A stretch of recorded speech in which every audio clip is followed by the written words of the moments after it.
Madam ఈ హైదరాబాద్‌కి సంబంధించి కుక్కట్పల్లిలో భర్తే అంటే ఎలా రెండో పెళ్లి చేసుకున్నాడని చెప్పేసి భార్య ఇద్దరిని పిల్లల్ని చంపడం, తను ఆత్మహత్య చేసుకోవడం మొత్తం ఓవరాల్‌గా సంచలనమైంది హైదరాబాద్ రాష్ట్ర వ్యాప్తంగా అవును. మొత్తం కూడా. అసలు మనము దీన్ని ఏం మాట్లాడుకోవచ్చో కూడా నాకు అర్థం అవ్వట్లేదు మేడం అసలు. అవును. అంటే అక్రమ సంబంధం, హ్మ్. ఇంకో పెళ్లి చేసుకున్నాడంట, ఈమె ఆత్మహత్య చేసుకుంది. అంతే అయిపోయింది. Topic close. హ్మ్. లేచిన దగ్గర నుండి పడుకునే వరకు తెలిసినవి కొన్నే, తెలియనివి బోల్డుంటాయి హ్మ్. కదా ఇలాంటి కేసులు. తెలిసిన వాటి గురించి మనలాంటి వాళ్ళం కొంచెం వరులుతుంటాం ఎడగోసని. హ్మ్. అంతకంటే ఏం లేదు. అయితే ఇది ఈ సిచ్యుయేషన్ ఏంటంటే ఇట్స్ వెరీ సీరియస్. అమ్మాయిల విషయానికొస్తే ఇప్పుడు అమ్మాయిలందరూ మోసపోవట్లేదు. హ్మ్. కానీ ఆత్మవంచన చేసుకుంటూ బ్రతుకుతున్నారు. ఎందుకనంటే అవతల ఆత్మవంచన అంటే ఏంటంటే ఇప్పుడు ఒక మనం ఒక వీడియోలో మాట్లాడుకున్నాం. ఒక యాప్స్ ద్వారా డేటింగ్ చేస్తున్నాము, అలా అలా ఉన్నామని అనుకో. నేను మోసపోవట్లేదు హ్మ్. అని. అంటే నువ్వు మోసపోతూనే ఉన్నావు. కానీ అది ఆత్మవంచన. అంటే నేను వీడిని పెళ్లి చేసుకోవాలా, కాపురం చేయాలా, హాయిగా నాకు కావాల్సిన రోజులు నేను ఉంటా. ఉంటా కాబట్టి నాకేం ప్రమాదం జరగదు. హ్మ్. అది ఆత్మవంచనే కదా. సో అలాంటి వాళ్ళు ఓకే సేవ్ అవుతున్నారేమో, పక్కన పెడదాం. ఎక్కడయ్యారు? ఆ మౌనిక అయ్యిందా? చనిపోయింది కదా హత్యకు గురయ్యి. కాబట్టి ఆత్మవంచన చేసుకుంటూ బ్రతికే వాళ్ళు ఉన్నారు. ఆత్మవంచన చేసుకుంటూ మోసానికి గురై ఈ మౌనిక లాంటి వాళ్ళు కూడా చనిపోతున్నారు. హ్మ్. అలా కొంతమంది అమాయకపు అమ్మాయిలు చాలామందే ఉన్నారు ఇంకా మనకి. ఏదో 10th ఇంటర్ చదివి తల్లిదండ్రులు ఏదైనా పెళ్లి చేస్తే అది చేసుకుని సంసారం చేస్తూ ఉన్న వాళ్ళు చాలామందే ఉన్నారు. కొంచెం బిలో పావర్టీ వాళ్ళు, అంటే కొంచెం ఇంకా కింద హ్మ్. తరగతి వాళ్ళు, అవును. వాళ్ళల్లో ఎక్కువ ఉన్నారు. ఎందుకంటే వాళ్ళు ఎక్కువ చదివించలేకపోతున్నారు. ఎక్కువ చదివించినా చదవలేని స్థితిలో కొంతమంది ఉంటారు. కాబట్టి 10th ఇంటర్ చదివించి పెళ్ళిళ్ళు చేసేస్తూ ఉంటారు. ఇంకా 10th చదవని వాళ్ళు కూడా ఉంటారు. వీళ్ళకి ఏంటంటే కొంచెం ఒక 18, 17, 19 ఏజ్లో కూడా చేసేస్తుంటారు పెళ్ళిళ్ళు. ఇప్పుడు ఇది తీసుకుంటే మనము వైష్ణవి కేసు ఇదే కదా. ఆ అమ్మాయి 17 ఇయర్స్కే పెళ్లి చేసుకుంది. హ్మ్. మరి ఆ అమ్మాయి ఏమైంది? తనకి తెలిసిన మిడిమిడి జ్ఞానంతో పాపం తను ఇంకో రకంగా మోసపోయింది. పెద్దవాళ్ళకి చేసిన పెళ్ళైనా కూడా హ్మ్. అక్కడ కూడా తను దెబ్బతినేసింది. అంటే పెళ్ళికి చిన్న ఏజ్లో పెళ్లి చేయటం తప్పు కదా మేడం అంటావేమో. వయసు తప్పు కాదు ఇక్కడ. సిచ్యువేషన్స్, తర్వాత మనం తెలివితేటలు అనేవి ఒక వయసు నుంచే తెలుస్తూ ఉంటాయి. ఒక హ్మ్. సమస్య వచ్చినప్పుడు స్కూల్ పిల్లల్ని తీసుకుంటే నువ్వు వాళ్ళ సమస్య వాళ్ళు పరిష్కరించుకోగలరు కొంతమంది పిల్లలు. కొంతమంది వచ్చి ఇంట్లో చెప్తారు. అట్లా వాళ్ళ సమస్యలు వాళ్ళు పరిష్కరించుకోగలిగిన పిల్లలకి నువ్వు 14 ఏళ్ళకి పెళ్లి చేసినా పెద్దగా సమస్యలు రావు. ఫిజికల్గా ఏమన్నా వస్తాయేమో హ్మ్. హెల్త్ వైజ్గా. కానీ ఊళ్ళల్లో చూస్తే 14 ఏళ్ళకి ఇప్పటికీ చేసేస్తున్నారు పెళ్ళిళ్ళు. అయితే బాగా చదువుకున్న వాళ్ళు కానీ, కొంచెం చదువుకున్న వాళ్ళు కానీ, తెలివితేటలు తక్కువ ఉన్న వాళ్ళకి, అంటే స్కిల్స్ తక్కువ ఉంటాయి వాళ్ళల్లో. ఏ ఒక సమస్య నుంచి ఎట్లా బయటపడాలో చేత కాదు. అది గబుక్కున ఏదో ఒక దాంట్లో ఇరుక్కుపోతుంటారు. అది అందులో నుంచి బయటకు రావడం చేత కాదు. హ్మ్. ఇలాంటి వాళ్ళు మోసపోతూ ఉంటారు. అట్లా ఈ స్రవంతి కూకట్పల్లి అమ్మాయిని తీసుకుంటే అతనిదేమో ఆ అబ్బాయిది వరంగల్. హ్మ్. వరంగల్‌కి చెందిన అతను. సరే వీళ్ళు బెంగుళూరు ఎందుకెళ్ళాడో మనకు తెలీదు. బెంగుళూరులో ఉద్యోగం చేసే అమ్మాయిని పటాయించిండు. హ్మ్. నువ్వు అసలు ఎక్కడున్నావు? ఎక్కడ ఉద్యోగం చేస్తున్నావు? ఏంది కథ? మరి పటాయించినప్పుడు నీకు పెళ్ళయింది. 2 పిల్లలు. పెద్ద పిల్లాడికి 11 ఇయర్సో, 10 హ్మ్. ఇయర్సో ఉంటాయి. నీకు పెళ్ళయ్యి ఒక 12 సంవత్సరాలో ఎంతో అవుతుంది. ఇన్ని సంవత్సరాల నుంచి భార్యతో కాపురం చేస్తున్నావు పెద్దల సమక్షంలో. కుటుంబం బాగుంది. నీకు ఈ పోయే కాలం ఎందుకు మరి? హ్మ్. ఇప్పుడు చెప్పండి, నేను ఆడియన్స్‌ని అడుగుతున్నాను. తప్పెవరిది? ఆ చనిపోయిన స్రవంతిదా?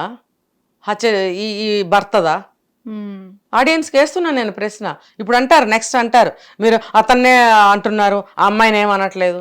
లేకపోతే ఆ అమ్మాయినే అంటున్నారు, ఆ అబ్బాయి ఏం తప్పు చేయటం లేదా? ఇప్పుడు చెప్పండి, తప్పెవరిదో చెప్పండి. హ్మ్. ఓకే. నేను తప్పొప్పులు నీది, నీది అని నేను ఎప్పుడు చెప్పను. జరిగిన దాన్ని బట్టి మనం చెప్పుకుంటాం. ఇప్పుడు అతను అతను ప్రవర్తించిన తీరు ఎంత దుర్మార్గంగా ఉంది. పిల్లల్ని కొట్టడం, బెదిరించడం, భార్యని కొట్టడం, పిల్లల్ని చంపేస్తానని భార్యకి బెదిరించడం, ఆ భార్యను కూడా బెదిరించడము. ఇలా చేయడం వల్ల ఆమె భయపడింది. భయపడి నువ్వు ఇంకొక ఆమెని, అసలు భార్య ఉండగా ఇంకో పెళ్లి చేసుకునే చట్టం మనకి లేదు. హ్మ్. నువ్వు ఎలా పెళ్లి చేసుకున్నావు? ఎట్లా చేసుకుంటావు నువ్వు అసలు పెళ్ళి? చేసుకుని నువ్వు ఇంకో అదే ఇంట్లో కాపురం పెడతావు.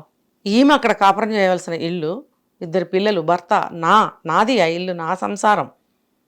అనుకుంటున్నప్పుడు ఈమెను బయటకు నెట్టేసి ఇంకొక దాన్ని తీసుకొచ్చి అక్కడ పెడతావు. అర్హత ఉంటుందా? అది ఎవరైనా హర్షిస్తారా? ఎవరైనా అసలు ఎవరూ హర్షించరు. ఆమెకి ఎంత మనస్తాపంగా ఉంటుంది. ఆమె వెళ్ళిపోయి నాకు విడాకులకు అప్లై చేసింది.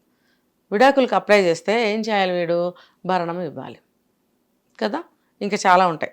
ఆ తలకాయ నొప్పులన్నీ మనం ఎందుకు పడాలి అని వాడు ఆలోచించాడు.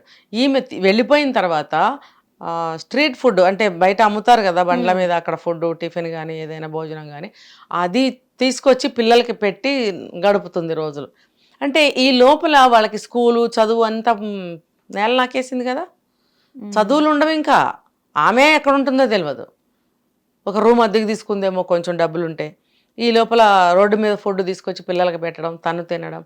అసలు అది ఊహించండి ఎంత నరకం అసలు అది. రోజు నేను పొద్దుటే నిద్ర లేచి చక్కగా పొయ్యి దగ్గరికి వెళ్ళి అందిన డబ్బాల్లోంచి పప్పులు ఉప్పులు అన్నీ తీసి వంటలు చేసి చక్కగా ప్రశాంతంగా పిల్లలకి పెట్టి మొగుడుకి పెట్టి బట్టలు తుక్కొని ఇంట్లో పని చేసుకుని నేను ప్రశాంతంగా ఉంటుంటే, నేను రోడ్డు మీద ఎక్కడో ఉండి రోడ్డు మీద ఫుడ్ తిని నా పిల్లలకి రోడ్డు మీద ఫుడ్ పెడుతున్నాను అంటే నేను ఒక భిక్షగత్తే పరిస్థితి అయిపోయింది కదా. ఆ ఆలోచనలో ఆమె ఎంత మదన పడుతుంది, ఎంత కుమిలిపోతుంది. అది అందులో ఉండి ఆలోచించండి అసలు. ఏదో కామెంట్లు పెట్టడు కాదు, ప్రతిసారి నేను ఈ మాట చెప్తున్నాను, ఏదో కామెంట్లు పెట్టద్దు. ఆ అమ్మాయిని ఆ స్థితికి తీసుకొచ్చింది ఎవరు? తనకి తానే తెచ్చుకుందా? తనకి తానే తెచ్చుకుందంటే ఎదిరించడం తప్ప? 2 పిల్లలు ఉన్నారు, సంసారం నడవాలి, నువ్వు ఇంకొక ఆమెని పెళ్లి చేసుకుని అదే ఇంట్లో తీసుకొచ్చి పెట్టడం ఏంటి అని తన హక్కు కోసం పోరాడటం తప్ప? అది తన హక్కు. మాంగళ్యం కట్టంగానే భర్తది మొత్తం తనదే అవుతుందని శాస్త్రాలు చెప్తున్నాయి. నువ్వు బ్రతికేది భార్యాబిడ్డల కోసం, నువ్వు సంపాదించేది భార్యాబిడ్డల కోసం అని మన శాస్త్రాలు చెప్తున్నాయి. చెప్తున్నప్పుడు ఆమె తన స్థానంలో నుంచి తనని బయటకి నెట్టి ఎవరినో తీసుకొచ్చి ఇంట్లో పెట్టి ఆమెకు ఒక పైసా ఇవ్వకుండా చేస్తే ఆ స్త్రీ మనసు ఎంత ఆక్రోశిస్తుంది. ఆ భార్య అనే మనిషికి, అంటే భార్య అనే పాత్రకి, భార్య అనే స్త్రీకి ఎట్లా అన్నా అనుకోండి, ఆ పాత్రలో ఉన్న స్త్రీ ఎంత ఆవేదనకు గురి అవుతుంది. ఏంటి నా పరిస్థితి? ఏ ఆడపిల్ల అట్లా పుట్టింటికి వెళ్ళదు. ఎందుకంటే ఆడపిల్ల ఏం ఆలోచిస్తుందంటే, తల్లిదండ్రులు వాళ్ళ స్థాయిని బట్టి ఆడపిల్ల పుట్టిన దగ్గర నుంచి అన్ని దాచిపెడతారు. డబ్బు కానీ నగలు కానీ స్టీల్ గిన్నున్నా సరే కొత్త గిన్నె ఎందుకులే అంటే కొన్ని ఆ కేటగిరీ ఫ్యామిలీస్ కొత్త గిన్నె ఉంటే దాన్ని వాడరు, దాచిపెడతారు. వేరే పిల్ల వస్తుంది కొత్త సామాన్లు కావాలి అలాంటివి ఏమైనా ఉంటే దాచిపెడతారు తెలుసా, వాడేయరు. ఎందుకంటే మళ్ళీ అప్పుడు డబ్బులు పెట్టి కొనాలి కదా. సో ఇవన్నీ దాచిపెడతారు. అంటే అలా ప్రతి ఒక్క వస్తువుని ప్రతి ఒక్క రూపాయిని దాచిపెట్టి ఆడపిల్ల పెళ్ళికని ఉంచి పెళ్లి చేసినాక అల్లుడికి అన్నీ ఇవ్వడము, వాడి మర్యాదలు చేయడము, ఎంతో ఇదిగా కష్టపడుతూ ఉంటారు వాళ్ళు. అదంతా కళ్ళతో చూస్తూ ఉండేది ఆడపిల్ల. చూస్తూ మళ్ళీ తాను ఈ స్థితిలో పడిపోయినప్పుడు అక్కడికి వెళ్ళడానికి ఇష్టపడదు. ఎందుకంటే ఉన్నదంతా ఊడ్చి నాకు ఇచ్చి పంపించినాక నీది నువ్వు జాగ్రత్త చేసుకో, నీ బ్రతుకు నువ్వు జాగ్రత్తగా పెట్టుకో, నువ్వు మంచిగా ఉండు బిడ్డ అని పంపిస్తారు. అవును. ఇట్లా నేను నాశనం అయిపోయి నా జీవితము, నేను మళ్ళీ ఏ ముఖం పెట్టుకుని వెళ్ళాలి? వాళ్ళ దగ్గర ఏముందని వెళ్ళాలి? అంటే మేడం ఇక్కడ కొంతమంది అబ్బాయిలు ఎలా ఉంటున్నారు అంటే, నాట్ ఓన్లీ అబ్బాయిలు, కొంతమంది అంటున్నారు ఎట్లా అంటే ఆ భర్త సైడ్ సపోర్ట్ చేసుకుంటూ భార్య దగ్గర సుఖం దొరకక తనను వెతుకున్నాడేమో, సుఖం ఇవ్వట్లేదు. నేను ఇందాకే చెప్పాను, నేను పచ్చిగా మాట్లాడితే మొత్తం అందరూ నోరు మూసుకోవాలి. ఇంకా అంటే మన భారతదేశంలో ఏ మగోడు అనట్లా నేను, ఏ మొగుడు లైట్లు వేసి భార్యతో నైట్ గడుపుతున్నాడు, లైట్ తీయడా, లైట్ ఉంచడు. ఎదవైతే ఎవడన్నా వేరే కేటగిరీ అయితే లైట్ వేసుకుంటాడేమో. మన ఇండియాలో ఏ మొగుడు కూడా రాత్రిపూట లైట్ ఉంచడో. మరి దానికి అందం ఎందుకు భయ్ నీకు? దీనికి సమాధానం చెప్పమనండి ఎవరినైనా. ఇది నేనేదో వల్గర్గా మాట్లాడటము, బూతులు తిట్టడం కానే కాదు. విడిగా మనం ఒక మీటింగ్ అందరం కలిసి ఒక 100 మందిని కూర్చుంటే అందరూ మాట్లాడతారు ఇవే మాటలు. సంస్కారంతో మనం మైక్లో కెమెరాలో మాట్లాడము. కానీ ఇష్టం వచ్చినట్టు కామెంట్స్ చేసే వాళ్ళకి, అవాకులు చవాకులు పేలే వాళ్ళకి ఇంకా మనం కెమెరాలో చెప్పాల్సిందే. నేను ఇప్పుడు వేసిన ప్రశ్నకి మొగుళ్ళు సమాధానం చెప్తారా, తల వంచుకుంటారా? నేను ఇలా అన్నానని తప్పు పట్టకండి మగవాళ్ళలారా. ఎందుకనంటే ఇది ఫ్యాక్ట్ అంతే. ఎందుకంటే ఇది ఒక పవిత్రమైన విషయం, దీన్ని చీప్గా చూడరు స్త్రీ అయినా పురుషుడైనా. అర్థమైందా? కాబట్టి లైట్ తీస్తారు. వేరే కేటగిరీ వాళ్ళు అయితేనే లైట్లు వేసుకోవడము, వీడియోలు తీయటము, నెట్టుల్లో పెట్టుకోవడం. అర్థమైందా? క్లియర్? ఇక్కడ నేను నీకు ఒక మంచి విషయాన్నే యాడ్ చేశాను. పురుషుడికి ఇది ఒక పవిత్రమైన కార్యం. ఇది భార్యని వేరే దృష్టితో అంటే ఎలా రాంగ్ యాంగిల్లో చూడకుండా ఒక పవిత్రమైన సృష్టి కార్యం కాబట్టి నువ్వు లైట్ తీస్తావు. ఎన్నో కవులు ఎంతోమంది ఎన్నో పాటలు రాశారు లైటు తీసే విషయంలో. ఎన్నో సీన్లు సినిమా వాళ్ళు తీశారు. అవునా? నైట్ అవ్వగానే ఇద్దరు పక్క మీద చేరంగానే లైట్ ఆఫ్ చేయడం చూపిస్తాడా లేదా? అవును. అది మన సాంప్రదాయమేమో బహుశా. ఒక పవిత్రమైన కార్యం కాబట్టి భార్యాభర్తల మధ్యన లైట్ తీస్తారేమో. మరి నువ్వు వేసిన ప్రశ్న భార్య దగ్గర సుఖం లేక బయటకు వెళ్తున్నారేమో అని. లైట్ తీసిన తర్వాత నువ్వేమైనా కష్టపడుతున్నావా? సుఖమే పడుతున్నావు కదా. నీకు సుఖం దొరుకుతుంది కదా. సుఖం దొరుకుతుంది కాబట్టే కదా లైట్ తీసి భార్యకి దగ్గరగా వస్తున్నావు. మరి ఇంకొక స్త్రీ దగ్గర నీకు కష్టం దొరుకుతుందా అక్కడికి వెళ్తున్నావు? లేకపోతే ఇక్కడ కష్టం దొరుకుతుందని అక్కడ సుఖం దొరుకుతుందని వెళ్తున్నావా? ఏంటి నీ ఉద్దేశం ఏంటి? ఏమీ కాదు, అదంతే.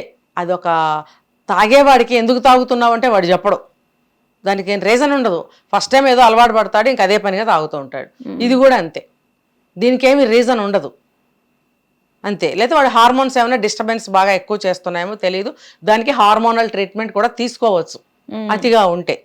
అంతేగాని పక్కదోవలు పట్టి ఆడవాళ్ళని అనకూడదు మాటలు. అర్థమైందా? ఇప్పుడు ఈ స్రవంతి కేసు కూడా అదే, కూకట్పల్లి. అతను ఇంకొక ఆమెను తెచ్చుకుని పెట్టుకున్నాడు. 10 ఏళ్ళు నువ్వు కాపురం చేసి 12 ఏళ్ళు కాపురం చేసిన తర్వాత నీకు ఇంకో అమ్మాయి పనికి వచ్చింది, కావాల్సి వచ్చింది అంటే ఇక్కడ ఆ మధ్యలో వచ్చిన ఆ అమ్మాయికి కూడా బుద్ధి కానీ సిగ్గు కానీ లేదు. ఇప్పుడు ఆ అమ్మాయిని నేను తప్పు పట్టనా వద్దా? ఈ అబ్బాయికి పెళ్ళయింది, ఓ 12 ఏళ్ళు 13 ఏళ్ళు పెళ్ళయింది, 2 మగపిల్లలు ఉన్నారు. ఆ అబ్బాయి కూడా ఏమన్నా దగ్గర 40 yearsకి వచ్చి ఉంటాడు. ఆ అమ్మాయి చిన్నదై ఉండొచ్చు. ఆమె సెలక్షన్ ఏందిడా? ఏం సెలక్షన్ ఇది? అతను ఏమన్నా వయసుగాడా? బాగా సంపాదించి మూటలు బత్తలలో నిలబెట్టిండా? ఏమన్నా నీకే ఇస్తానని చెప్పిండా? ఏం లేదు కదా. మరి నువ్వు ఎట్లా వచ్చావు? ఏం ఆశ పెట్టి నా జాయిదాద్ మొత్తం నీకు ఇస్తానన్నాడా? లేకపోతే ముందే రాసి ఇచ్చేసిండా? అది అడిగితే భార్య అడిగితే తప్ప, అడిగినందుకు ఇప్పుడు ఆమెకు శిక్ష. ఆమె మళ్ళీ ఏమని నమ్మబలికండి, మళ్ళీ వెళ్ళి అక్కడికి వెళ్ళి నువ్వు కష్టపడద్దు దేవతవి అది ఇది అని మాట్లాడి నిన్ను మంచిగా చూసుకుంటారా, ఆమెను వదిలేస్తానని చెప్పి మళ్ళీ ఇంటికి తీసుకొచ్చాడు. పిచ్చిది కదా. నా ఇల్లు నేను కాపాడుకోవాలి, పుట్టింటి వాళ్ళ దగ్గరికి వెళ్ళకూడదని అనే భావనలో ఉంటుంది కాబట్టి ఆడపిల్ల, నా ఇల్లు మళ్ళీ నాకు దక్కుతుందంటే ఏమైనా చేస్తా అన్నట్టు వచ్చింది పాపం. వచ్చినాక మళ్ళీ అదే టార్చర్, మళ్ళీ అదే నిన్ను ఇట్లా హింస పెట్టాలనే నేను తీసుకొచ్చిన. నువ్వెవడురా హింస పెట్టడానికి? పోయిందిగా, పోనీ రాదు, ఒక సంతకం పెట్టే ఆమె పోనీ ఆమె దారి ఆమె చూసుకుంటుంది కదా. నువ్వు ఆ సంతకం పెట్టకుండా మళ్ళీ ఆమెను తీసుకొచ్చి అంటే నీకు పరువు పోవద్దు. భార్య విడాకులు ఇచ్చిందని అందరు చెప్పుకుంటారు. మరి నువ్వు ఇంకో భార్యను తెచ్చుకున్నావు కదా, మళ్ళీ ఈ భార్య ఎందుకు నీకు? అసలు నీ ఆలోచన ఏంది? ఏమన్నా నాకేమైతే అర్థం కావట్లేదు. నువ్వు ఇంకో అమ్మాయిని తెచ్చుకోవాలని నువ్వు ఇక్కడ పెళ్లి చేసుకుని భార్యను చేసినావు. నీకు ఇక్కడ భార్య ఉన్నప్పుడు ఇంకొక భార్య, మొదటి భార్య ఏమవసరం నీకు? విడాకులు ఇచ్చేయి, ఆమెకి చెందవలసింది ఏమన్నా ఉంటే ఇచ్చేయి, వదిలించుకో. నీకు ఇష్టం లేదు కదా, ఏమైనా తెచ్చుకున్నావు కదా. మరి ఇక్కడ సమస్య ఏంది నీకు? మళ్ళీ తీసుకొచ్చి పిల్లల్ని భార్యని హింస పెట్టడానికే తీసుకొచ్చి అంటావేంటి? ఎందుకు పెట్టాలి? ఈ ఒక్క పాయింట్ మీద వాడికి శిక్ష డబల్ అయ్యొచ్చు. ఏదో అనుకోకుండా ఆవేశంలో జరిగిపోయింది అనడం వేరు. నేను కావాలని నిన్ను హింస పెట్టడానికి తీసుకొచ్చాను అని అంటే ఆ అమ్మాయి ఎట్లా ఏడ్చి ఎంత దిగులు పడుతుందో తెలుసా? అసలు ఆమె ఏడ్చి గొంతు కూడా పోయినట్టుగా ఉంది. వాళ్ళ అన్నకో ఎవరికో వాయిస్ మెయిల్ పెడుతుంది. వాడు దుప్పటి ముసుగు వేసుకొని మెల్లగా ఆమె రికార్డ్ చేసింది వాళ్ళ అన్నకు. ఏం లాభం ఎంత చేస్తే మాత్రం? ఇదిగో ఇలా చేస్తున్నాడు, నేను చనిపోతున్నాను, ఇంకా బతకాలని లేదు. పిల్లలకి ఉరి పెట్టింది, ఆమె ఉరి చేసుకుంది. ఎంత దారుణం అసలు! ఎంత బాధపడి ఉంటుంది తెలుసా ఆమె? ఆ బాధ అంతా వీడికి తెలియాలి. నిన్న మౌనిక కేసులో కూడా నేను ఇదే చెప్పాను. వీళ్ళకి వెంటనే యావజ్జీవ ఖైదీ కానీ ఉరి శిక్ష కానీ ఎన్కౌంటర్ కానీ చెయ్యకూడదు. ముందు వాడికి అన్ని డిగ్రీలు చేయండి. వాడు రవీంద్ర ఏం చేసిండు మౌనిక కేసులో? అన్ని నిజాలన్నీ ఉన్నట్టు చెప్పేస్తున్నాడు. అతి తెలివి అన్నమాట. నాకు శిక్షలు తగ్గుతాయి కదా అని.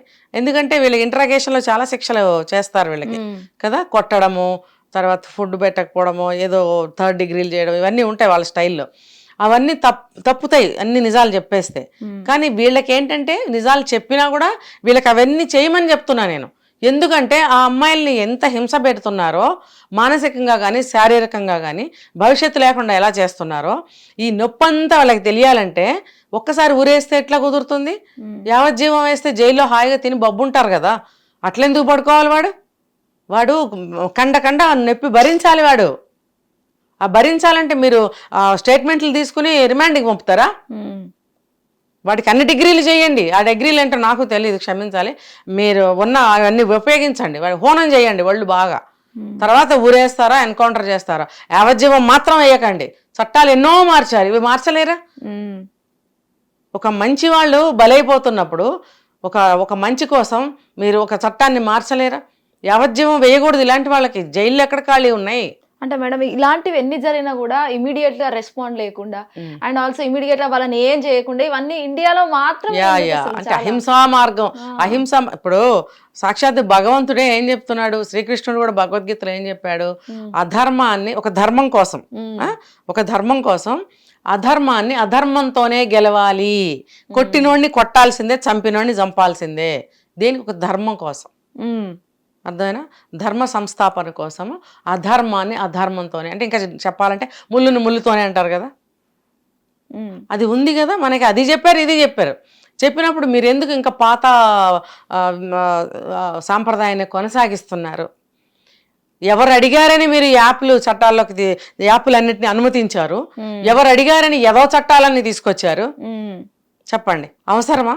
ఆ చట్టాలు అవసరమని ఆ ఏదో పనులు చేసే వాళ్ళన్నా వచ్చి అడిగారా మిమ్మల్ని? ఎలా జరుగుతుందో అలా జరగనివ్వండి, తప్పు చేసిన వాడిని తీసుకెళ్ళి శిక్షించండి, అది పద్ధతి.